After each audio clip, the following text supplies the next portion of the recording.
The sleek conference room at Summit Ventures felt like a tomb. 6 investors in expensive suits sat around the polished table, their faces a mixture of boredom and barely concealed disdain. I had just finished my presentation about Neuratech, my AI-powered predictive analytics platform that could revolutionize supply chain management.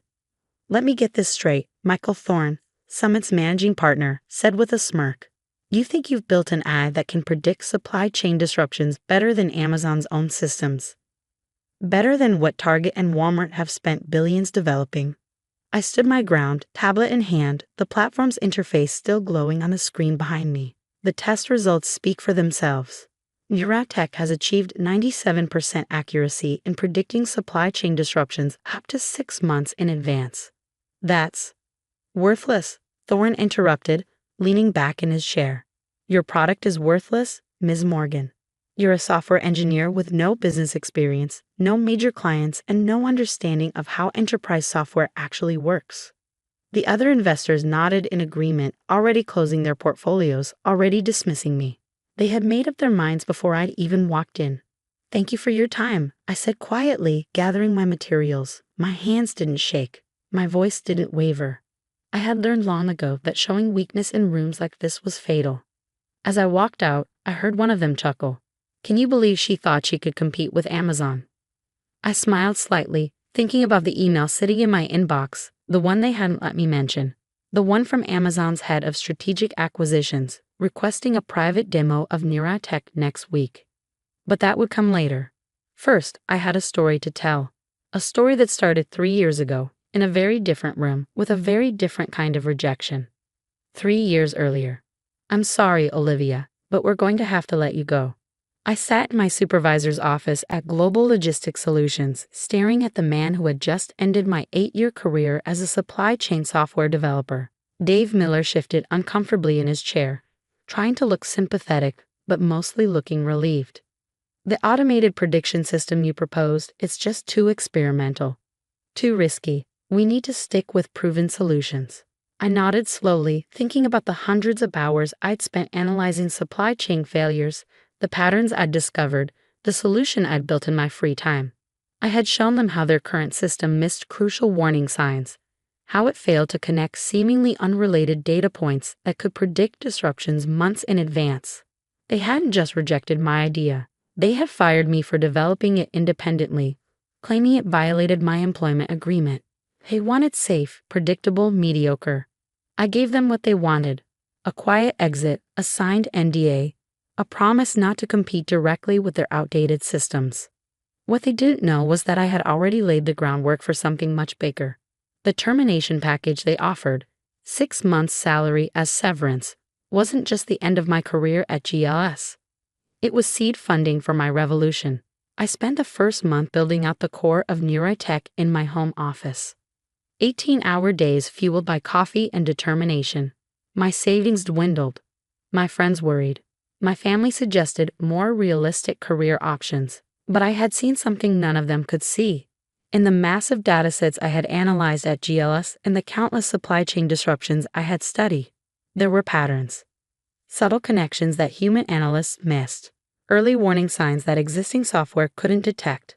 The breakthrough came at 3 a.m. on a Tuesday, 4 months after my firing.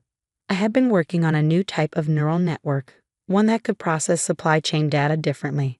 Instead of looking for direct cause and effect relationships, it identified complex patterns across seemingly unrelated factors. Weather patterns in Southeast Asia, social media sentiment about manufacturing companies, currency fluctuations in emerging markets, minor shipping delays that, when viewed in isolation, seemed insignificant. But when you connected them properly, when you let the eye see the bigger picture, they became crystal clear warning signs of major disruptions. I called it the Nexus Protocol, an AI system that could see the invisible threads connecting global supply chains, predicting problems before they emerged. The first test run was on historical data from a major electronics manufacturer's 2019 supply chain crisis. Neuratech spotted the warning signs 6 months before the disruption hit. Signs that every other system, every human analyst, had missed. I ran more tests: pharmaceutical supply chains, automotive parts, retail inventory. Each time, Neuratech found the patterns. Each time, It predicted the disruptions with uncanny accuracy. By month 5, I had a working prototype. By month 6, I had preliminary patents filed. What I didn't have was money. The severance was running out, and AI infrastructure isn't cheap. That's when I met Sophia Martinez. She found me through a tech forum where I had posted some theoretical questions about neural network architecture. She was a former supply chain executive turned angel investor, and she understood immediately what I was building. This isn't just software, she said during our first coffee meeting. This is a fundamental shift in how we understand supply chain dynamics. She invested $250,000 for a 5% stake. More importantly, she introduced me to her network. Small companies willing to beta test the system. Data scientists who helped refine the algorithms. Lawyers to strengthen the patents. For the next 2 years, we built in silence. No flashy announcements, no TechCrunch articles. Just quiet, relentless improvement. Neuratech evolved from a prediction tool into a comprehensive supply chain intelligence platform.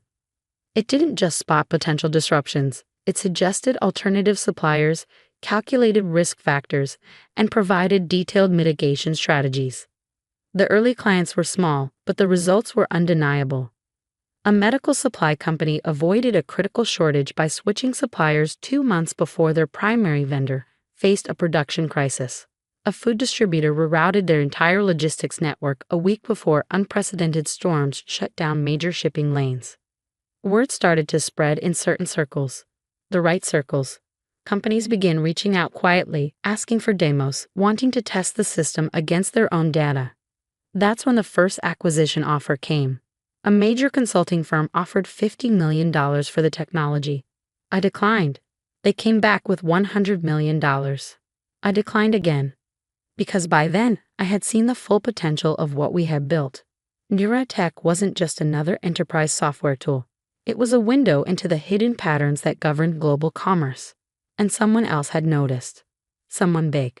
The email arrived on a Thursday evening, just 2 days before my ill-fated meeting at Summit Ventures. Dear Ms. Morgan, I lead strategic acquisitions at Amazon. We've been following Neuratech's development with great interest. Our preliminary analysis suggests your predictive accuracy exceeds anything currently available in the market. We would like to arrange a private demonstration next week. Regards, James Wilson, VP of Strategic Acquisitions, Amazon. I hadn't mentioned the email during my pitch at Summit Ventures. I hadn't mentioned the other interested parties, the preliminary acquisition talks, the major retailers quietly testing the system. Let them think Neuratech was worthless. Let them dismiss the woman who had spent 3 years building something they couldn't understand. Because in exactly 1 week, when Amazon's offer became public, when their phones started ringing with calls from reporters asking about the startup they had laughed out of their office, they would learn a valuable lesson. Sometimes the most valuable things are the ones you're too blind to see. I stepped into my car outside Summit Ventures, checking my calendar. The Amazon demo was scheduled for Tuesday morning. Everything was ready. Everything was perfect. Let them laugh. In a week, the laughter would stop, and a very different sound would fill those expensive conference rooms. The sound of opportunity slipping through their fingers. Amazon Seattle headquarters loomed against the gray morning sky, a testament to what happens when someone builds something others call impossible.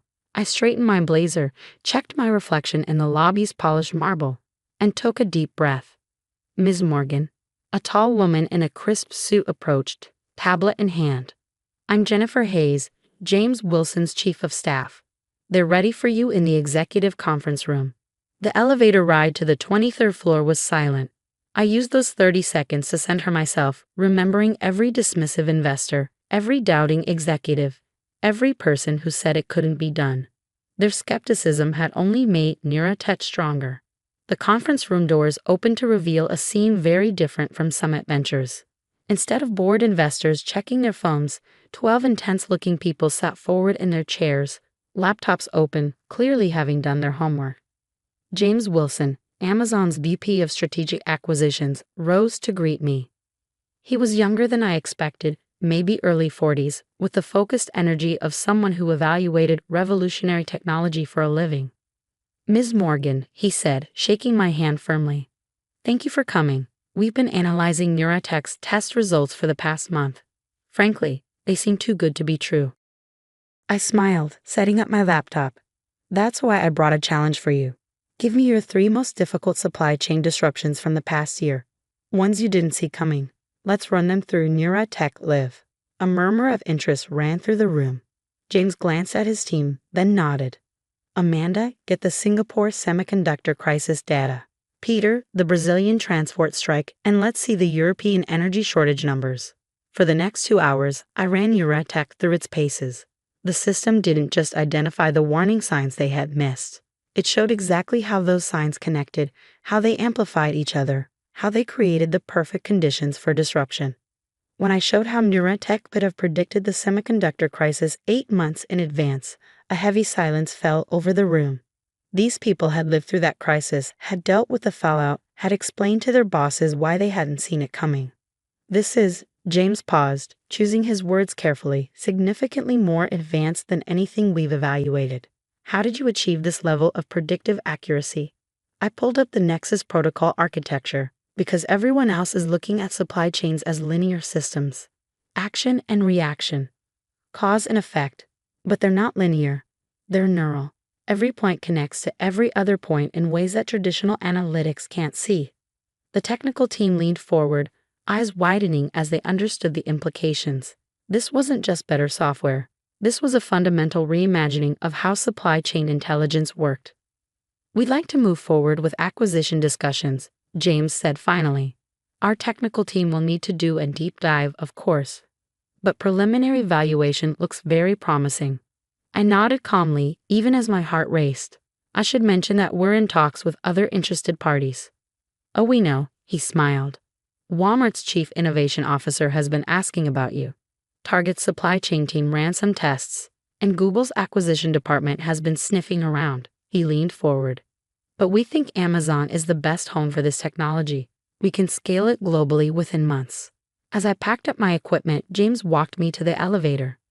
We'll have an initial offer for you by Friday. In the meantime, I suggest keeping this meeting confidential. Once word gets out. He didn't need to finish the sentence. We both knew what would happen when the market learned that Amazon was seriously pursuing Neurotech. The next 48 hours were a blur of due diligence meetings, technical reviews, and increasingly urgent calls from other interested parties. Sophia called Wednesday morning, her voice excited. Olivia, something's happening. I just got 3 calls from major VCs asking about Neurotech. What did you do? Amazon's moving fast, I replied, watching my email as another meeting request came in, this one from Google's acquisition team. Words starting to leak. Summit Ventures called, she said, a hint of satisfaction in her voice. Suddenly they're very interested in setting up another meeting. I thought about Michael Thorne's smirking face, his dismissive wave. Let them wait. By Thursday afternoon, the technology blogs were buzzing with rumors. TechCrunch published a speculative piece about Amazon's interest in a revolutionary AI supply chain startup. Reuters ran a story about unusual activity in the supply chain software sector. My phone wouldn't stop ringing. Investors who had ignored my emails for months now wanted urgent meetings. Former skeptics suddenly saw the genius in Neurotech's approach. Even my old boss from GLS tried to reach out, probably remembering too late who owned the patents. But I was focused on one email, the one that arrived at 4:47 p.m. on Thursday. Dear Ms. Morgan, following our technical review and market analysis, we would like to present Amazon's formal offer for Neurotech acquisition. The initial terms are outlined in the attached document, but the headline number is $500 million, with potential earnouts bringing the total to $650 million. We're prepared to announce next week, pending your agreement. Best regards, James Wilson. I sat in my home office, staring at the number on my screen. $500 million, more with earnouts. For the technology they said would never work. For the company they called worthless. My phone buzzed. A text from Sophia. Summit Ventures is getting desperate. Thorne just offered to come to your house for a meeting. Should I tell him you're busy counting your soon-to-be millions? I smiled, remembering his words. Your product is worthless. How quickly things change when you're proven right.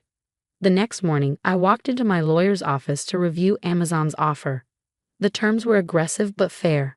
They wanted to move fast before Google or Walmart could counter. As we went through the documents, my lawyer's phone kept lighting up with notifications. The story was spreading. Major news outlets were connecting the dots. The business world was about to learn that the biggest tech giant in history was betting big on the startup that everyone else had dismissed. "We should expect significant media attention once this goes public," she said, sliding another document across the desk, "especially given the size of the offer." I nodded, signing where indicated. Let them talk. The numbers speak for themselves. Later that day, as I drove home, I passed the Global Logistics Solutions building where I'd been fired 3 years ago. Their stock had dropped 23% since the first rumors about Neurotech began circulating. Funny how karma works. My phone rang through the car's speakers. James Wilson. "Olivia," he said, sounding excited. "The board just approved the final terms. We're announcing Monday morning before market open. Are you ready for what's coming?" I smiled, thinking about all the people who were about to learn a very expensive lesson about underestimating the wrong person. "I've been ready for 3 years, James. Let's show them what worthless looks like." The weekend passed in a blur of final preparations, legal documents, press statements, technical transition plans. But through it all, I kept thinking about next week, when all those investors who had laughed would open their phones to see the headlines. Because sometimes success isn't just about proving your worth. Sometimes it's about watching others realize exactly how wrong they were. And on Monday morning, when Amazon's press release hit the wires, when the business world exploded with news of the $500 million acquisition, when Summit Ventures phones started ringing off the hook with angry calls from their investors wondering how they had missed this opportunity, I would be sitting quietly in my office, reading every headline, savoring every word. Let them call it luck. Let them say they almost invested. Let them scramble to explain why they dismissed a $500 million company as worthless. I had stopped caring about their opinions 3 years ago. Now I only cared about their regret. Sunday night, as the final hours ticked down to the announcement, I received one last email. From Michael Thorne. "Ms. Morgan, I feel I may have been hasty in my assessment of Neurotech. Perhaps we could meet tomorrow to discuss potential investment opportunities. Best regards, Michael Thorne, Managing Partner, Summit Ventures." I clicked delete without responding. Tomorrow, he would get his answer in the form of headlines he would never forget. Sometimes silence speaks louder than words. And sometimes the best response to worthless is to show them exactly what they missed. The stage was set. The papers were signed. And in just a few hours, the world would learn what real value looks like. Monday morning dawned clear and bright. I sat in my home office at 5:30 a.m., watching financial news channels on mute, waiting for the announcement that would change everything. My phone was already buzzing with texts from Sofia. CNBC has a breaking news graphic ready. Bloomberg's running teasers about a major tech acquisition. Wall Street Journal just went live with it. I unmuted the TV just in time to hear the CNBC anchor's voice catch with excitement. Breaking news in the tech sector. Amazon has announced the acquisition of artificial intelligence startup Neurotech for $500 million, with additional earnouts potentially bringing the total to $650 million. The company's AI-powered supply chain prediction technology has been called revolutionary by industry experts. My email inbox exploded. My phone started ringing nonstop. But I was focused on one particular notification. A LinkedIn message from Michael Thorne at Summit Ventures, timestamped 1 minute after the announcement. "Olivia, please call me immediately. We need to discuss this situation." I smiled, remembering his words from just last week. "Your product is worthless."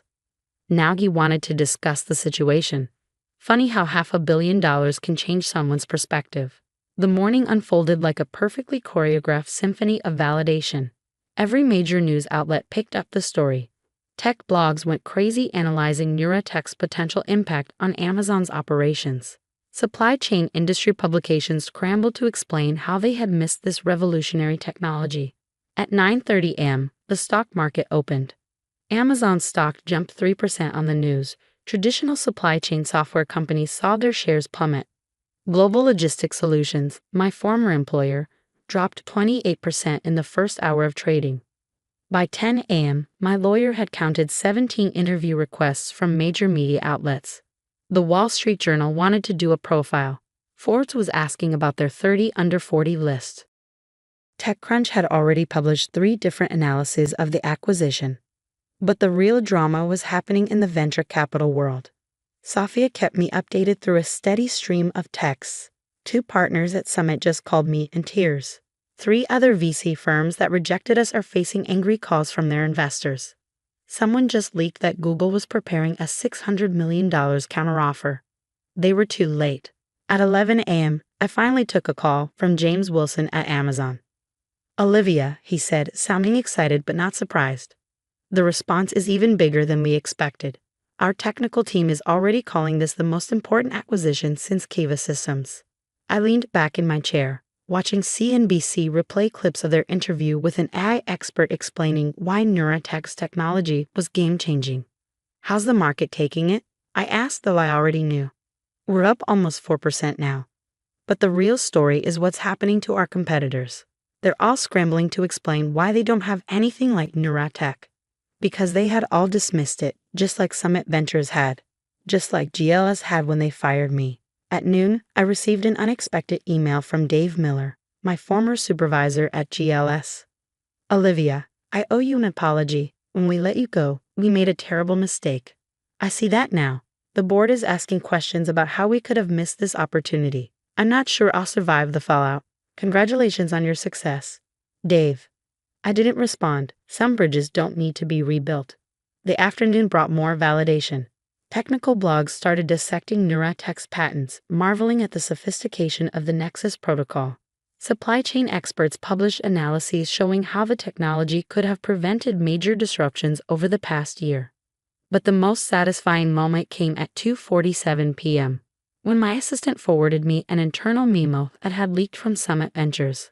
"All partners, in light of recent events concerning Neuratech's acquisition by Amazon, we need to immediately review our due diligence procedures.